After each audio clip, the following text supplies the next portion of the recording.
신사참배를 거부하다 순교당하신 주기철 목사님, 흔들림이 없는 우리의 믿음의 표본이 되어지시죠. 7년 동안의 온갖 옥중에서의 고초를 겪으면서도 다니엘처럼 흔들리지 않은, 하나님께 뜻을 정한 것을 굽히지 않은 귀한 믿음의 목사님인 것을 우리 모두는 알고 있습니다. 그런데 우리 주기철 목사님의 아들 되어지는 주광조 장로님 아버지 얘기를 하는 거예요. 이런 얘기입니다. 주기철 목사님은 누구보다 자신의 연약함을 주 앞에 고백하면서 몸부림친 분이었다. 아버지는 성격이 강하지를 못해서 언제라도 자신이 신사참배를 할까봐 걱정을 많이 하셨다. 고문을 당할 때마다 더 이상 버티기 힘들 것 같아서 너무너무 힘들다. 그럼에도 불구하고 주님을 배울 날이 멀지 않았는데 주님을 배울 때 어찌할까? 그 조바심 때문에 몸부림을 치셨다. 그래서 하루하루 하나님 베푸시는 은혜를 붙들고 살아내려고 몸부림친 아버지였다. 그게 주광조 장로님의 아버지 이야기예요. 죽음 앞에서도 흔들림이 없었던 주기철 목사님, 그 믿음이 자신이 세운 것이 아니라 하나님이 그에게 베푸신 은혜였다는 거예요. 연약한 우리 자신들은 작은 십자가 지고 살아가는 것도 쉽게 하지 못합니다. 여러분, 주님이 힘 주셔야 감당할 수 있는 거예요. 우리의 힘으로 참아내기 어려운 고난이라도 주님, 감당할 수 없습니다. 전 너무나 약합니다. 그렇게 고백하면서 주님만 의지하고 감당해내는 거예요. 우리의 강함은 세상의 강함하고 다른 겁니다. 재물과 권세와 능력이 강함이 아니라 저는 부족합니다. 저는 죄인입니다. 하나님의 도움이 간절히 필요합니다. 그게 그리스도인의 강함입니다. 사순절, 오늘 첫 번째 주일이 되어지는데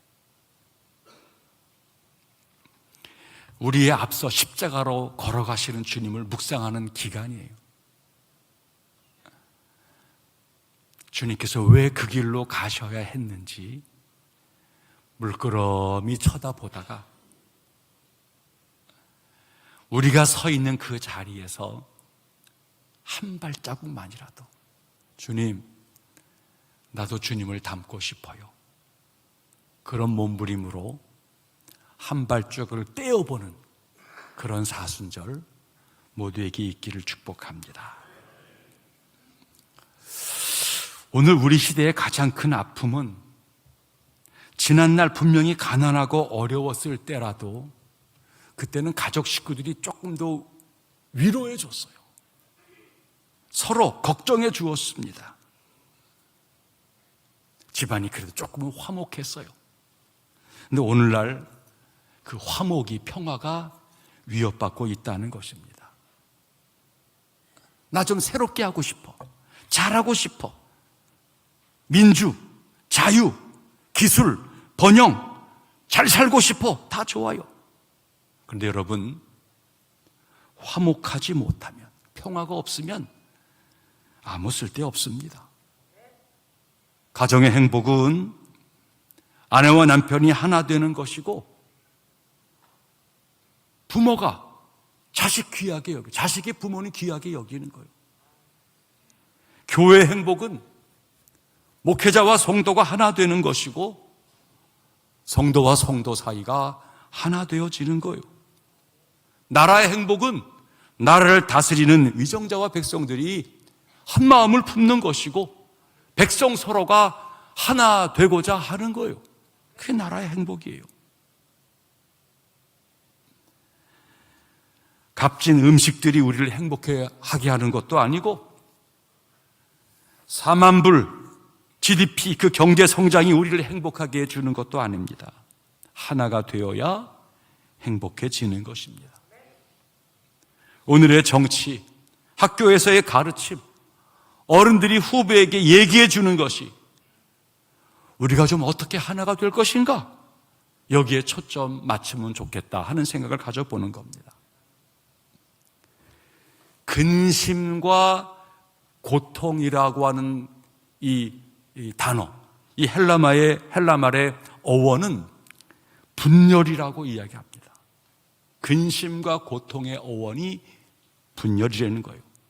마음이 둘로 갈라진 것이죠. 힘이 분산된 것입니다. 결국 근심과 걱정으로 바뀌어져 버리고 말았다는 거예요.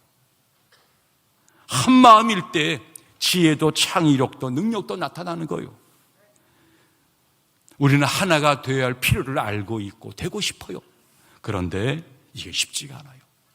개인도 가정도 교회도 직장도 국가도 하나가 되어야 이게 뭔가 힘이 생긴다는 걸 우리가 모르는 바는 아니어서 하나가 되자 이런 얘기 다 외치고 간절히 소망하지만 근데 우리가 하나 되지를 잘 못한다는 것입니다. 왜 그럴까요? 왜 우리가 그토록 열망하면서도 분열되고 갈등을 벌이고 아파하는 것일까요? 자, 한번 본문 앞에 1장 15절의 말씀을 보시기 바라요. 1장 15절 시작. 어떤 이들은 투기와 분쟁으로 어떤 이들은 착한 뜻으로 그리스도를 전파하니 어떤 이들은 투기와 분쟁으로 그러니까 빌립보 교회 안에 갈등이 많았다는 거예요. 편을 이루어서 서로 불편한 마음들이 그 속에 많았다는 거예요. 왜 그랬을까요? 교만 때문이었습니다. 겸손하지 못함과 자기 자랑은 반드시 분열을 초래합니다. 교만은 그런 의미의 불신앙이에요.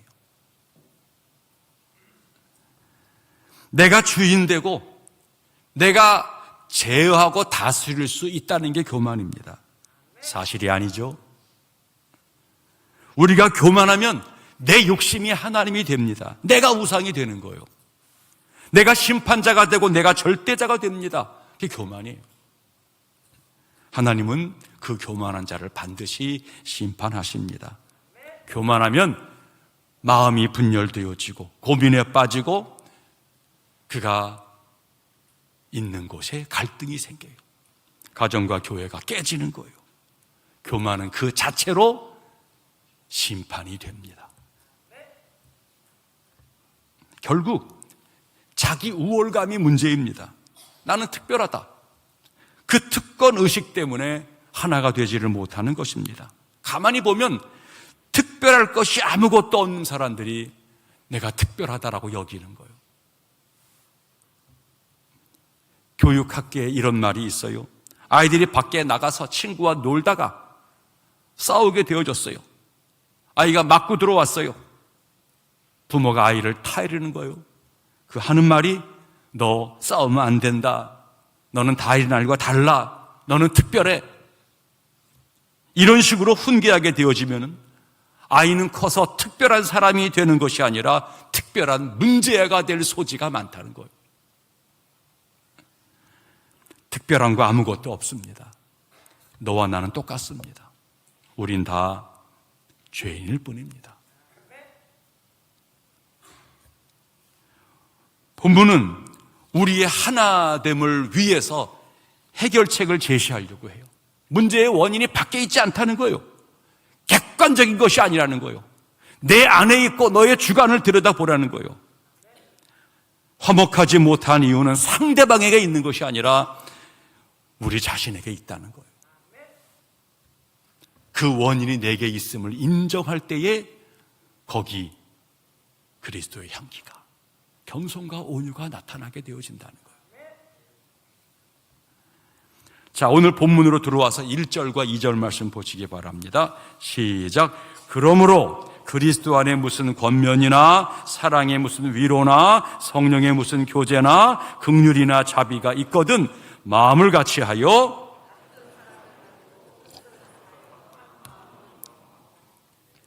너희 안에 뭐가 있냐는 거예요.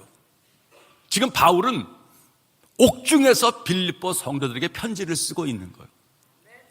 자신은 갇혀 있고 자신은 무력하고 아무것도 아니에요.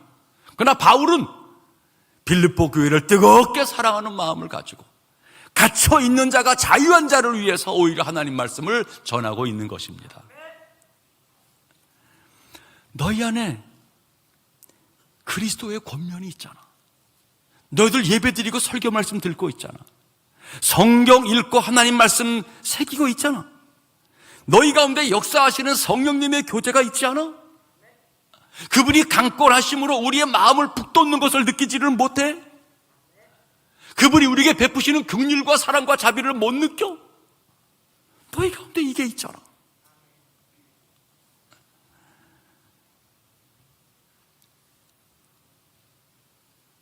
너희 안에 있는 이 모든 기능들을 가지고 이 분열, 이 갈등을 어떻게 해소할까에 대하여서 너희가 둘러봐야 한다는 거예요. 너희 자신은 안 될 거야.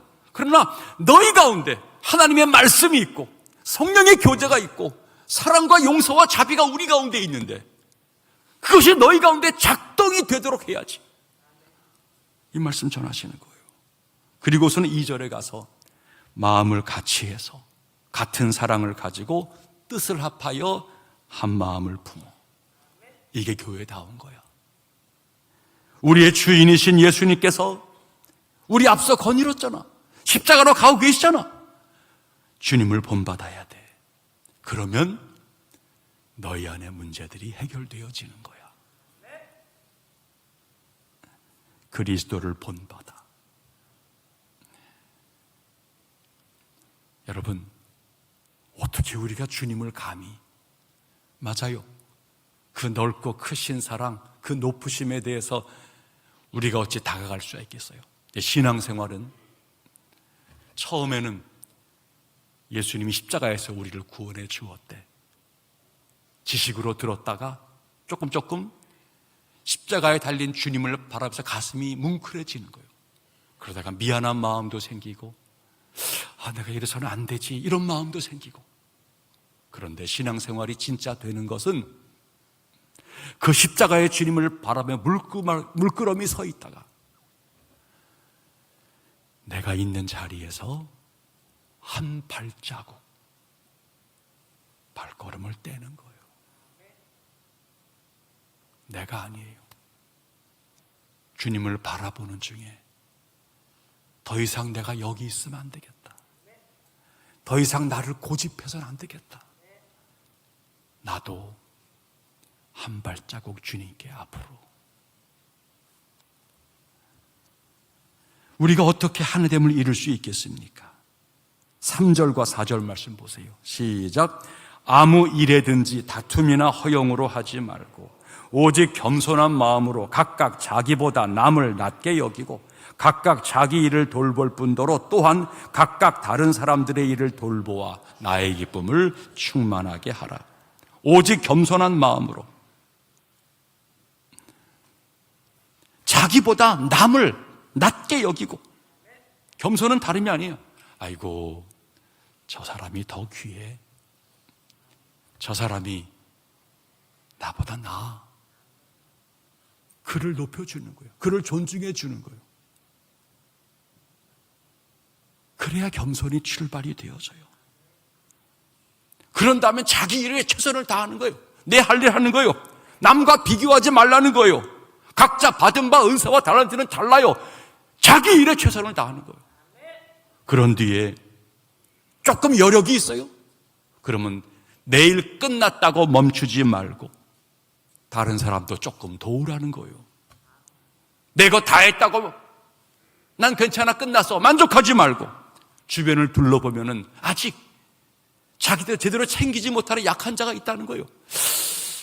내가 조금 손을 내밀어 봐야 되겠다. 내가 조금 도와주마 뭐 할까? 그런 마음 갖는 거예요.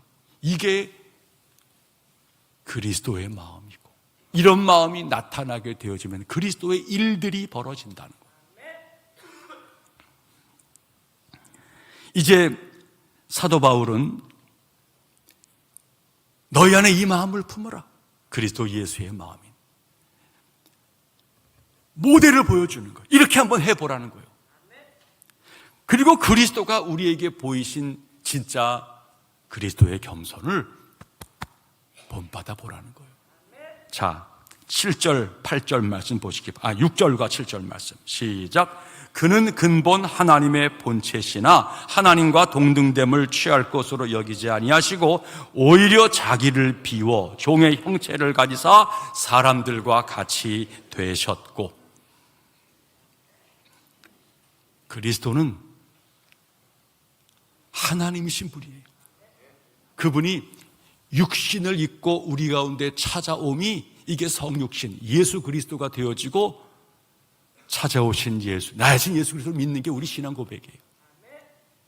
자, 그런데 하나님이신 분이, 하나님과 본체, 거룩한 신성을 가진 그분이, 하나님의 위대하신 권세와 능력을 쥐고 있는 그분이 본체 되심을, 동등됨을 포기하셨다는 거예요. 그리고 자기를 비웠다는 거예요. 자기를 비웠다. 구원론에서, 그리스도론에서 비웠다라고 하는 단어가 아주 중요한 단어예요. 텅 비웠습니다. 무엇을 비웠어요? 자기를 비웠어요. 자기 안에 자기를 다 내려놓았다, 퍼내었다는 거예요. 나의 나됨을 비웠다는 거예요. 예수님의 거룩한 신성, 하나님의 본체가 되시고 하나님과 동등되시고 당신의 충만하심을 다 퍼내놓았다는 거예요. 자기를 비웠다는 거예요. 마침내 이 동등됨을 포기하시고 거룩한 신성을 내려놓고 거기서 죄인들을 담을 공간을 만드셨다는 거예요. 또한 주님은 스스로 비웠다라고 말씀하십니다. 망해서 비운 게 아닙니다. 싸움에 져서 패배해서 비운 것이 아닙니다. 스스로 비우셨습니다.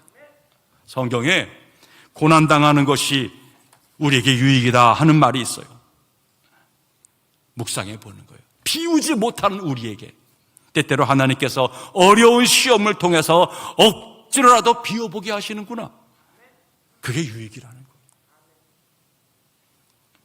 요한복음 10장 18절은 말합니다.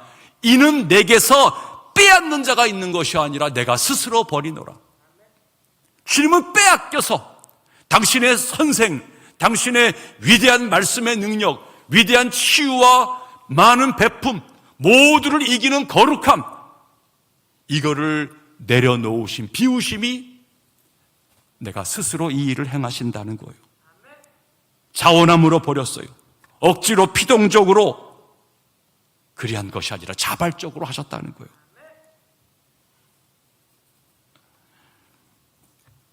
일본의 어느 화가가 예수님의 초상화를 그렸습니다. 그리고는 그 초상화에 제목을 붙이기를 바보 예수라고 붙였어요. 예수, 앞만 봐도 바보라는 거예요. 그 초상화 모습에 사람들을 너무너무 사랑하셔서 그 마음고생으로 입이 삐쩍삐쩍 말라간 그 입술을 그린 거예요. 불쌍한 사람들을 너무 끌어안고 사람들을 끌어안으라고 앙상해진 갈비뼈를 그린 거예요. 사람들이 안타까워서 날마다 눈물을 흘리시다 보니까 한쪽 눈이 너무 찌그러지고 거기 진물이 나오는 모습을 그린 거예요. 이렇게 예수의 모습을 그리다 보니까 이상한 예수가 되어져 버리고 말았어요. 바보 예수. 왜 전능하시고 위대하신 예수님께서 그렇게 묘사되어져야 하는 것입니까?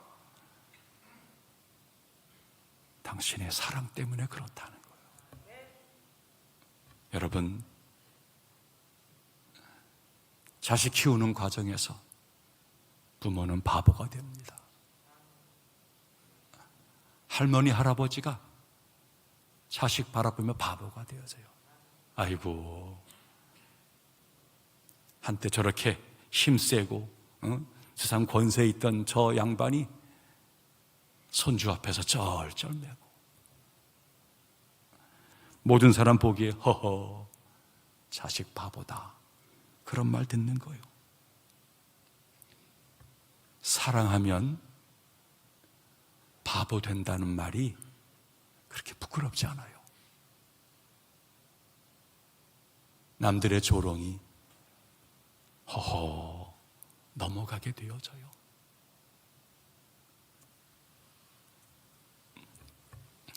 주님은 비웠을 뿐 아니라 7절 맨 마지막에 사람들과 같이 되셨다는 거예요.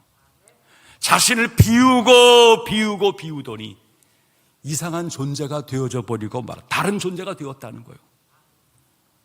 예수님께서 너무 죄인들과 친하게 지내다 보니까 죄인의 모습인 양 비춰져서 불명예스럽게도 죄인의 친구라고 하는 소리를 듣는다는 거예요.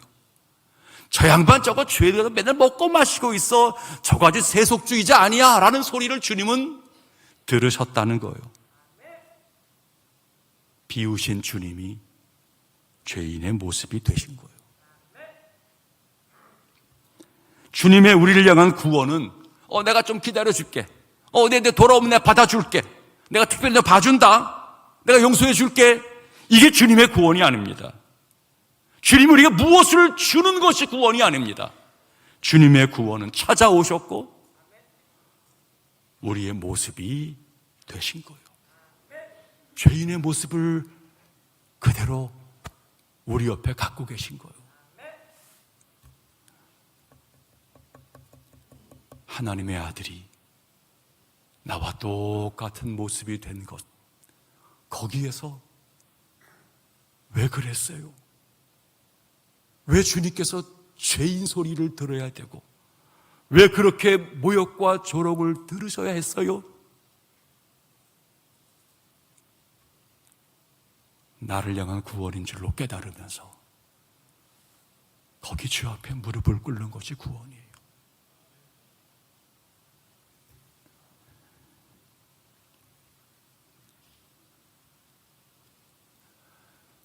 포항시내 성시화 운동 본부장이 얼마 전에 됐어요. 지난 주간 성시화 운동본부의 신문을 늘 발간하는데 기자들이 찾아와서 좌담회를 갖게 됐습니다. 한 기자가 물었어요. 본부장님, 우리 성시화 본부를 이끄셔야 되는데 성시화를 한마디로 표현하면 뭐라고 말씀하시겠어요? 라고 저한테 질문을 주었어요. 사실 이 질문은 지난 한 2달 정도 제가 늘 가슴에 품고 기도하는 제목이었거든요. 성시화가 뭐지?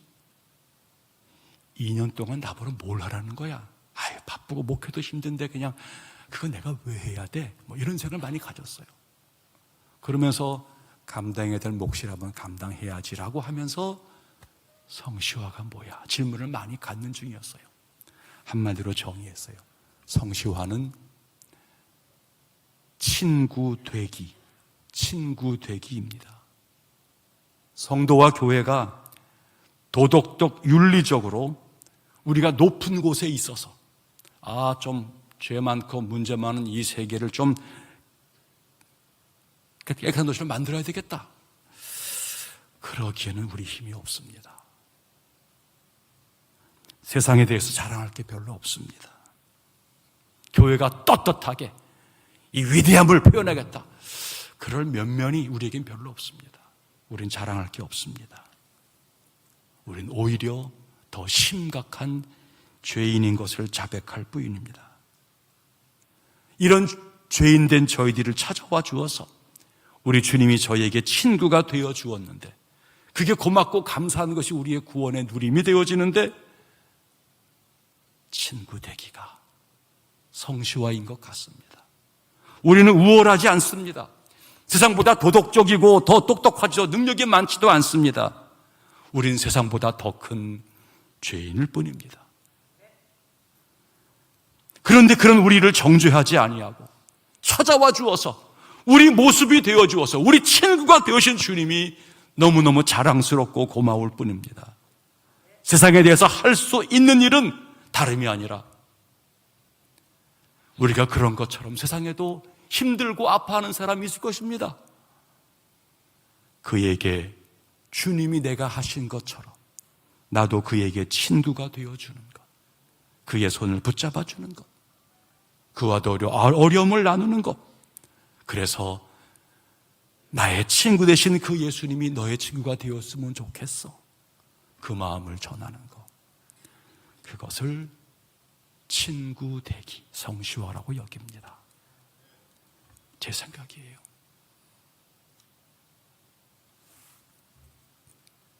8절 말씀 보시기 바랍니다. 시작.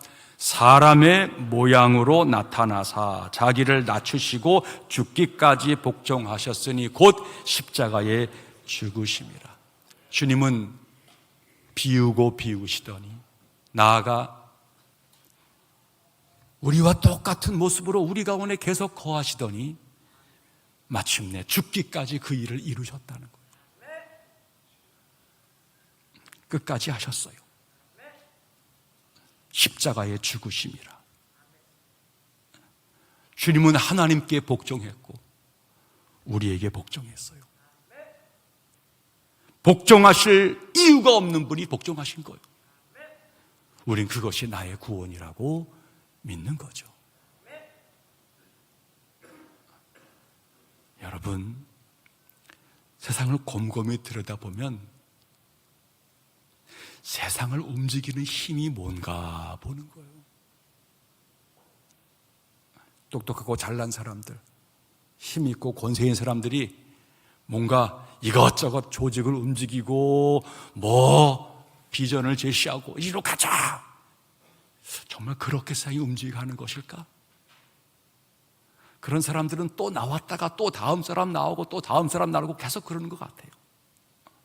세상을 움직이는 진짜 힘은 특별히 자기 권리 주장하지 않아요. 자기를 내세움도 별로 없어요. 손해봐요. 억울함을 당해요. 그런데 묵묵하게 그것을 감내하는 세계 도처의 모든 사람들 때문에 세상이 흘러가고 있어요.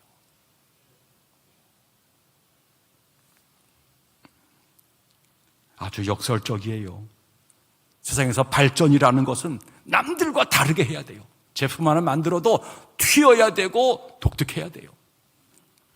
그런데요, 행복은 하나됨을 통해서 이루어져요. 구원은 하나님과 당신의 백성 사이의 하나됨이에요.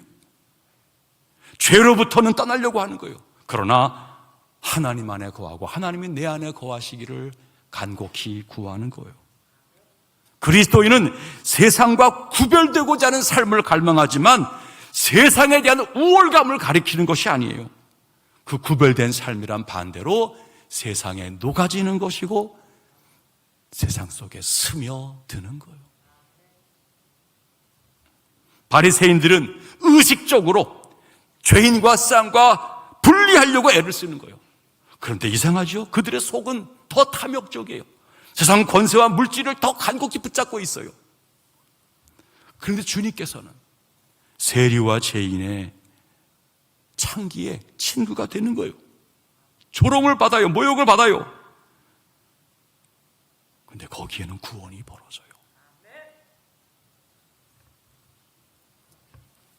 2023년 사순절 첫 번 주일입니다.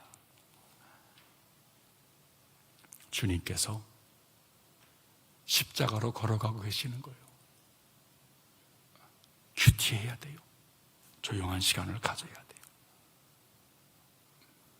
알게 모르게 너무 시끄럽고 복잡하고 너무나 이기적이고 나도 나를 알지 못하는 그 어떤 것들이 우리 마음을 주관해서 소용돌이 치는 세계를 살고 있어요. 사순절은 주님 바라보면서 내가 있는 자리에서 한 발자국 한번 옮겨보자는 거예요. 주님을 따라가자. 그렇게 말하기엔 너무나 부끄럽네요. 그러나 적어도 그대로 이 자리에 있어서는 안 되겠다. 내게 남은 세월도 별로 많지 않다. 건강도 별로 많지 않다. 이런 나를 계속 방치할 수는 없다. 한 발자국 내가 있는 자리에서 나를 붙들고 있는 것이 발 떼려고 하니까 쉽지 않을 거예요. 그래도 힘겹지만 눈물 나지만 한 발자국 한번 떼보려고 몸부림치는 거예요. 특별한 기도, 절제, 금식, 문화금식 여러 가지를 계획할 수 있지만 딱 한 가지, 하나님, 주님께서 나를 위해서 행하신 것을 생각하면 제가 여기 그대로 있으면 안 되겠어요. 발 떼는 게 쉽지가 않네요. 주님, 저를 좀 도와주세요. 그 마음으로 있는 자리에서 반걸음만이라도 떼어보자는 거예요. 여러분, 하나님 찾으려고 하지 마세요. 하나님 찾아 이런 분이 아니에요. 반대로 하나님 안에서 내가 발견되기를 구하세요. 유한은 무한을 품을 수도 알 수도 없어요. 시간은 영혼을 깨달을 수가 없어요. 격이 다른 거예요. 우린 유한한 존재이고 시간에 갇혔고 인간 자아에 갇혀 있어요. 그러니 하나님 찾는 것은 불가능해요. 그저 하나님의 사랑 안에서 이 연약한 죄인이 발견되어지기를 갈망하는 거예요. 그러면 나 같은 죄인 용납하신 하나님이 깨달아져요. 거기에 발걸음을 뗄 수 있는 작은 시도와 능력이 출발되어져요. 신앙이 되는 것이죠. 자, 우리 주님께서 당신의 모든 권세와 능력들을 비우셨고 우리의 모습이 되어졌어요. 죄인의 친구가 되어주신 것이에요. 그런 주님을 귀하게 여기고 사랑하고 주님을 붙잡으려는 갈망 속에서 사순절 우리 안에 하나님을 향한 신뢰의 믿음이 조금 생겨나는 그 여정 되기를 축복합니다.